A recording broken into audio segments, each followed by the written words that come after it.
할렐루야, 아멘. 오늘 말씀에 보면 여러분이 많이 들어본 아브라함의 이야기가 나오게 됩니다. 하나님께서 어느 날 나타나 아브라함에게 이렇게 말씀하십니다. 너는 너의 친척 아비집을 떠나 내가 말하는 곳으로 가라. 내가 너로 큰 민족을 이루게 하겠고 너를 복의 근원으로 삼겠다 라고 하나님께서는 아브라함에게 이렇게 말씀하십니다. 그리고 아브라함은 어떤 모습으로 나아갔을까요? 아브라함은 하나님의 말씀을 따르기로 작정하고 하나님을 선택하며 나아갑니다. 그러나 우리가 알아야 할 사실은 아브라함에게는 선택이라는 것을 할 수 있었던 자였습니다. 선택을 할 수도 있었고 하지 않을 수도 있었다라는 것입니다.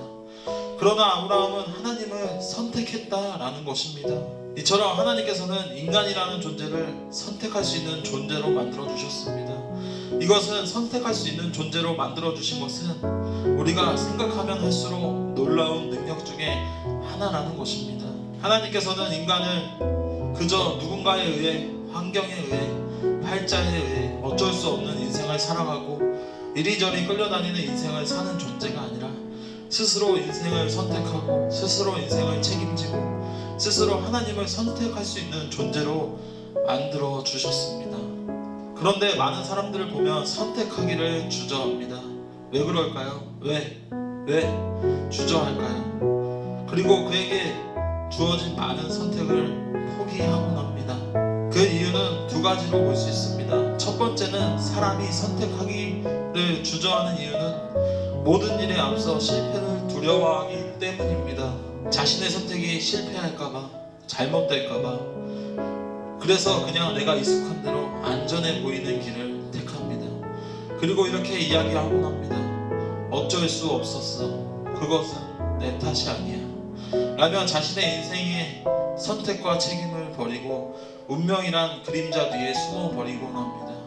왜 그럴까요? 그래야 내 인생의 책임이라는 무게를 덜 느끼게 되고 부담을 덜 가질 수 있기 때문에 선택이라는 것을 주저하고 실패를 두려워하지 못한다라고 합니다. 두 번째는 사람이 선택하지 못하고 주저하는 이유는 모든 일에 앞서 한 번에 성공하려고 해서입니다. 많은 사람들은 이러한 착각을 하며 살아갑니다. 이것을 선택했는데 실패하면 어떡하지? 이번에 실패 없이 성공해야 되는데 라며 우리는 이러한 착각 속에 우리는 살아갑니다. 그런데 제가 여러분들에게 묻고 싶은 것은 이것입니다. 실패하면 뭐가 달라지나요? 실패했다고 인생이 망하나요?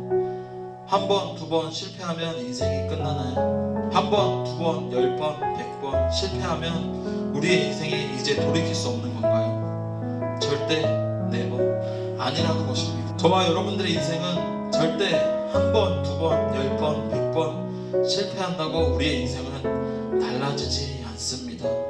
그래서 이러한 말이 있지 않습니까? 실패는 성공의 어머니다 라는 말이 있습니다. 실패를 경험한 자만이 성공을 경험할 수 있다는 것입니다. 이와 같이 무언가에 성공하고 자신의 진짜 인생길을 찾아가는 사람들에게는 공통점이 있다고 합니다. 그것은 바로 실패를 경험했다는 것입니다. 한 번, 두 번 실패가 아닌 100번, 수천 번의 실패를 경험하며 살아갑니다. 그러나 사람은 실패와 도전을 통해서 성장하게 되고 결국 자신의 인생을 찾아가게 된다는 것입니다. 오늘 본문의 말씀에 아브라함은 어땠을까요? 아브라함은 결코 인생이 성공만 했던 사람이 아니었습니다. 하나님의 말씀을 따라 하나님을 쫓기로 선택을 했지만 실제로 성경을 읽어보면 수많은 인생 위기 가운데 정말 바보 같은 행동도 많이 하고 정말 믿음이 없는 모습을 많이 보이기도 합니다. 때론 부끄러운 일을 행하기도 했습니다.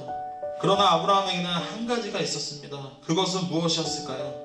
그것은 끊임없는 실수하고 실패를 했지만 인생의 어려움이 찾아오고 때론 인생이 무너질 것 같았지만 그는 결국 매 순간 끝에는 하나님을 선택하는 삶을 살았다라는 것입니다. 이와 같이 아브라함은 포기하지 않았습니다. 그는 인생의 매 순간 하나님을 다시 선택했고 그는 결국 복의 근원, 믿음의 조상이 되었다라는 것입니다. 사랑하는 여러분, 제가 여러분들에게 말하고 싶은 것은 선택하는 삶을 살아가기를 원합니다.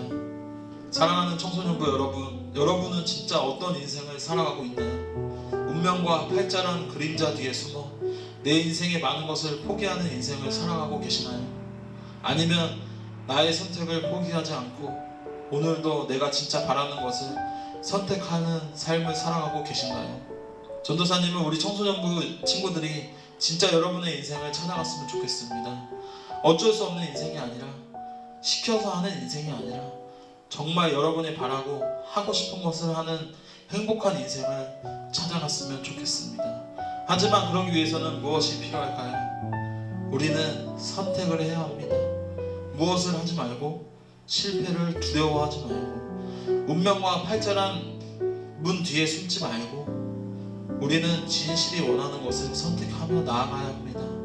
실패해도 괜찮아요. 잘 안 돼도 괜찮아요.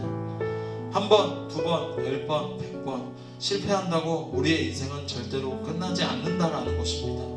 여러분, 우리가 때때로 왜 우리의 인생이 끝난 것처럼 느껴지는 줄 아시나요? 그것은 바로 내가 실패를 경험해서 끝나는 것처럼 느껴지는 것이 아니라 내가 스스로 나의 선택을 포기했을 때 끝난 것처럼 느껴지는 것입니다. 전도사님은 여러분의 인생을 본인 스스로가 선택하는 바람이 있습니다. 자신을 과거에 가두지 말고, 자신을 환경에 가두지 말고, 진짜 내가 원하는 길, 진짜 내 인생이 진실이 바라는 길을 선택하며 이끌고 가는 여러분이 되기를 바랍니다. 사랑하는 청소년부 여러분, 하나님을 선택하기를 바랍니다. 그냥 억지로 의무로 하라니까 하는 것이 아닌 자신이 본인이 하나님을 선택하기를 바랍니다. 하지만 이러한 말들은 결국 다 의미가 없습니다. 하나님을 선택하는 것 누구도 대신해 줄 수 있는 것이 아니에요. 제가 여러분들에게 선택을, 선생님들이 여러분에게 선택을, 부모님이 여러분들에게 선택을 대신해 줄 수 있는 것은 아무것도 없습니다. 선택이라는 것은 바로 자신 본인이 하는 것입니다. 여러분이 스스로 하나님을 선택하지 않으면 그 어느 누구도 여러분을 도와줄 수는 없습니다. 여러분의 믿음을 대신 자라게 해줄 수는 없습니다. 오늘 이 시간을 통하여서 자신이 선택하는 인생을 선택하는 신앙과 믿음이 되기를 간절히 소망합니다. 진짜 인생을 선택하기를 바랍니다. 그리고 하나님을 선택하기를 바랍니다. 실수해도 좋아요. 실패해도 좋아요. 그럼에도 오늘도 내일도 선택하세요. 무엇을? 우리가 바라보는 인생을, 진짜 인생을, 그리고 하나님을 선택하며 나아가는 사랑하는 우리 청소년부가 되기를 간절히 원하며 바라며 주님의 이름으로 간절히 축복합니다.